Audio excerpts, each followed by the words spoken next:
Hello students, today we will start with the topic montane forest. अपने last topic में students हमने ये discuss किया था कि ट्रॉपिकल एवरग्रीन फॉरेस्ट और ट्रॉपिकल डेसिडियस फॉरेस्ट कहाँ मिलते हैं और उनके कौन कौन से फीचर्स हैं. Now third is montane forest. In mountainous area, the decrease in the temperature with increasing altitude lead to the corresponding changes in the natural vegetation.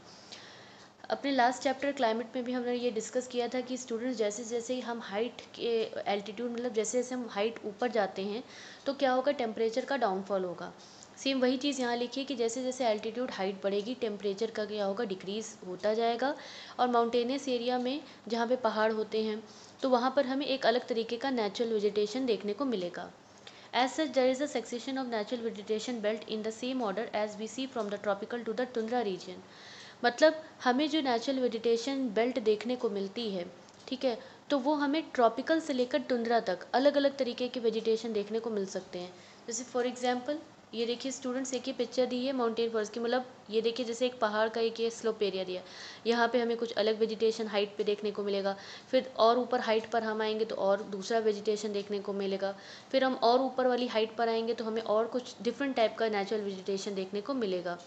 तो मतलब जैसे जैसे आपका लैटिट्यूड जिस जिस अलग अलग लैटिट्यूड पे होंगे तो अलग अलग वेजिटेशन हमें नेचुरल वेजिटेशन देखने को मिलेगा. Tropical, temperate, tundra. मतलब ट्रॉपिकल आपका कैसा हो गया, जहाँ पे बहुत ज़्यादा आपका ट्रॉपिकल एरिया वैसा जैसे कि जहाँ पे वेट है, जहाँ पे बारिश हो रही है, जहाँ पे जो है. और दूसरा आपका टुंड्रा मतलब हो गया आपका ऐसा वेजिटेशन जहाँ पे बिल्कुल ही आपका स्नोफॉल होती है.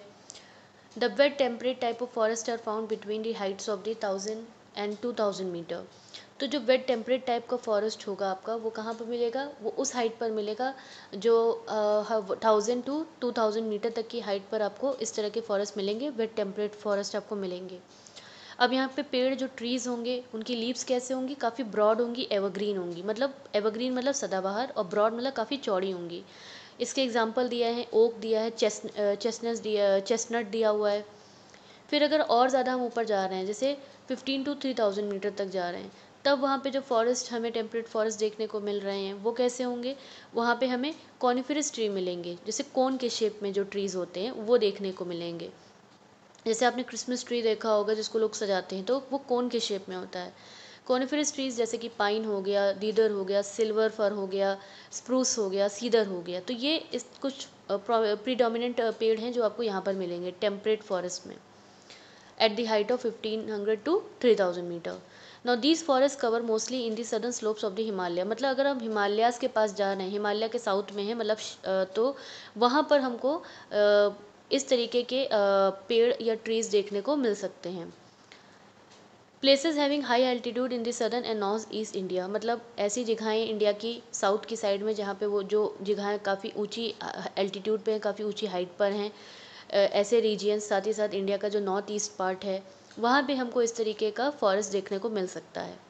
एट हायर एलिवेशन, और ज़्यादा अगर हम ऊपर चले जा रहे हैं, हाइट पे जा रहे हैं, जैसे कि near by 3000, more than 3600 metre, मतलब 3500 3500 मीटर से भी ज़्यादा, 3600 मीटर से भी ज़्यादा ऊंची एल्टीट्यूड पर आ गए हैं, तब हमें वहाँ पे क्या देखने को मिलेगा, temperate forest and grassland give way to the alpine region. मतलब हमें वहाँ एल्पाइन वेजिटेशन देखने को मिलेगा.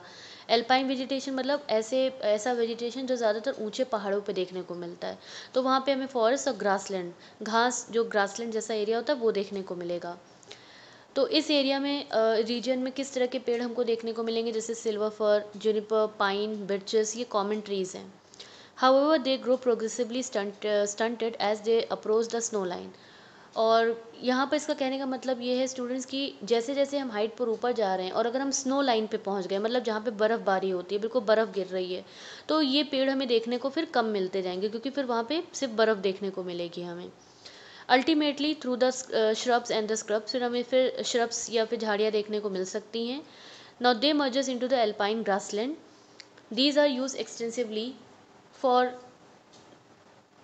grazing by the nomadic tribe like the Gujjar and the Bakarwal.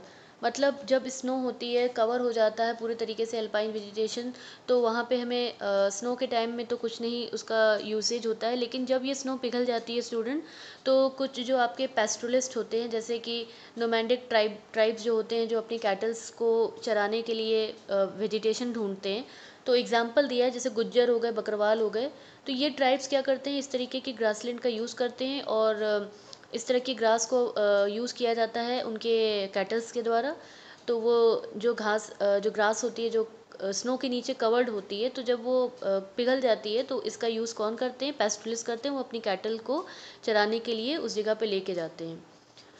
और एट हायर एल्टीट्यूड, अगर और ज़्यादा ऊंचा ऊंचा उससे भी ज़्यादा हम जा रहे हैं, तो वहाँ पे हमें क्या सिर्फ काई या मॉसेस या लिचन देखने को मिल सकता है, जो कि टुंड्रा वेजिटेशन का पार्ट होता है। कुछ कॉमन एनिमल जो इस तरह के फॉरेस्ट में, माउंटेन फॉरेस्ट में हमें देखने को मिलते हैं, वो है Kashmir stag, spotted deer, wild sheep, jack rabbit, Tibetan antelope, yak, snow leopard, squirrel, shaggy horn, wild ibex, bear, rare red panda, sheep, goat with a thick hair. तो ये कुछ कॉमन एनिमल्स हैं इस फॉरेस्ट के। हमारा नेक्स्ट फॉरेस्ट है mangrove forest.